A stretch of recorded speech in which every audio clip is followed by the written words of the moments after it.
सगळ्यात प्रथम तर सगळ्यांना जय शिवराय, जय ज्योतिबा आणि जय भीम सगळ्यांना आणि जय संविधान. काय बोलावं मला काही समजत नाहीये, पण आज संविधान दिवस आहे हे सगळ्यांना माहिती आहे. कुठल्या पण महापुरुषाने कुठल्या विशिष्ट जातीसाठी काम नाही केले आणि त्याच्यामध्ये स्त्रियांसाठी ज्यांनी काम केले ते माझ्यासाठी पुनर्जन्म देणारं व्यक्तिमत्व आहे. मग ते महात्मा फुले तर आहेच, ज्यांनी शिक्षण दिलं. त्यानंतर रघुनाथ कर्वे ज्यांनी संतती नियम देऊन स्त्रियांचं आयुष्य सुकर केलं.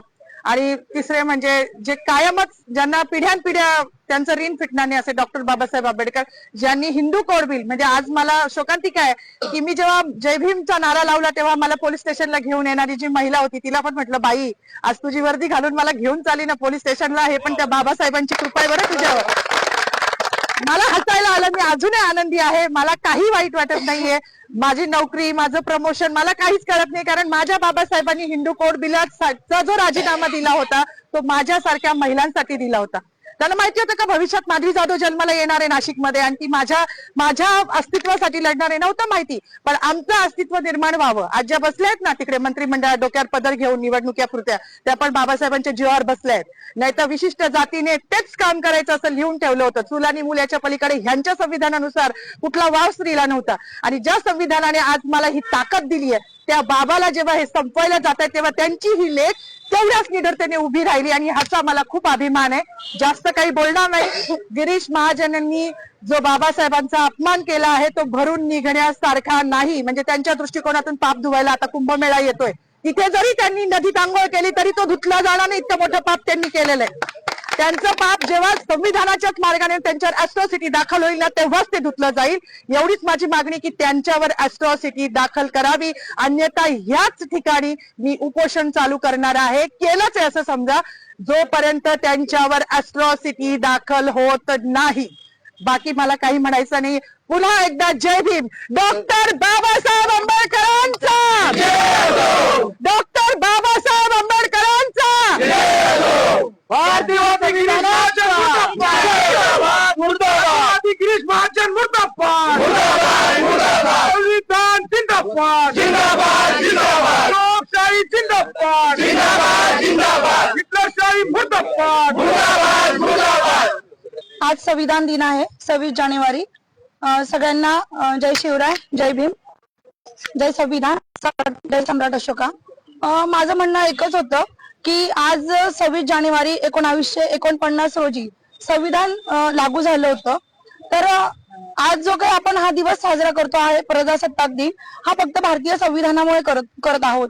जर भारतीय संविधानच नसतं तर आज आपण एका छताखाली सर्व धर्मीय लोक जमलंच नसतो आणि हा जातीभेद राहिलाच नसता. तर माझं एकच म्हणणं होतं की गिरीश महाजन यांनी, मंत्री महोदयांनी शिवाजी महाराजांचा जयघोष केला, संभाजी महाराजांचा जयघोष केला. मग बाबासाहेबांचा असा काय गुन्हा होता का बाबासाहेबांना का असं मुद्दामून डावललं जात आहे की असं हे खूप, म्हणजे त्यांनी असं करायला नको होतं. म्हणजे परेड चालू होती ग्राउंडवर आणि परेड चालू असताना जेव्हा घोषणा दिल्या गेल्या की छत्रपती शिवाजी महाराजांची जय घातली गेली, परत संभाजी महाराजांचं नाव घेतलं गेलं, आता बाबासाहेब त्यांची घोषणा केली जाईल, पण तसं झालंच नाही. असं रक्त उफाळून येत होतं, परंतु एक जाण्याची वाट बघत होतो की कधी आपली परेड सुटेल आणि मंत्री महोदयांना आपण त्यांना हा जाब विचारू किंवा त्यांनी असं का केलं आपण विचारू. म्हणजे आमच्या मॅडम तिथवर पोहोचल्या, त्यांची धावपळ होती, त्यांच्या पाठीमागे मी पण गेली की त्यांना माईक मिळावा आणि त्यांनी हे त्यांना सांगावं की का झालं असं, की बाबासाहेबांचं नाव का घेतलं गेलं नाही. तर मला एकच सांगायचं आहे सर्व जनतेला की ज्या संविधानामुळे आपण आहोत त्या संविधानाचे आपण सगळे रक्षक आहोत. तुम्ही मानलं अगर नाही मानलं तरी सुद्धा हा देश भारतीय संविधानावरच चालणार आहे. आम्हाला मनुस्मृती नको आहे, आम्हाला फक्त संविधान हवं आहे आणि लोकशाही हवी आहे. लोकशाही वाचवण्यासाठी आम्हाला जे करता येईल आम्ही ते करू. आज आमच्या माधवीताई आणि सौकुरे मॅडम यांनी नाशिक येथे गिरीश महाजन यांचं ज्यावेळेस भाषण चालू होतं त्या भाषणामध्ये डॉक्टर बाबासाहेब आंबेडकरांचं नाव न घेतल्या कारणानं जो संतप्त सवाल व्यक्त केलेला आहे, त्यांच्या या भूमिकेशी वंचित बहुजन आघाडी ठामपणे उभी आहे.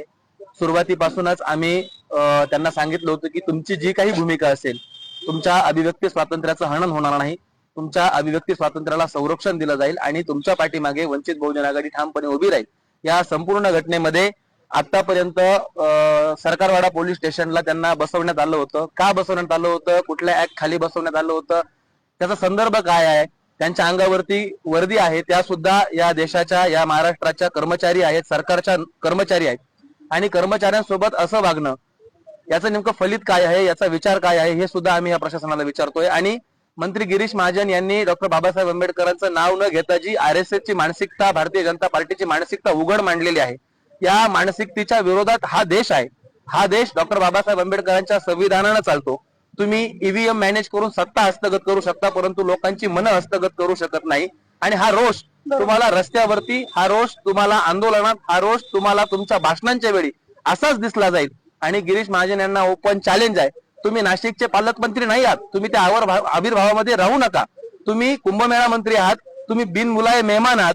तुम्ही नाशिकमध्ये वृक्षतोड केली, नाशिककरांनी सहन करायचा प्रयत्न केला. तुम्ही नाशिकचे हाल जळगाव सारखे करायचे प्रयत्न केले, नाशिककरांनी सहन करायचा प्रयत्न केला.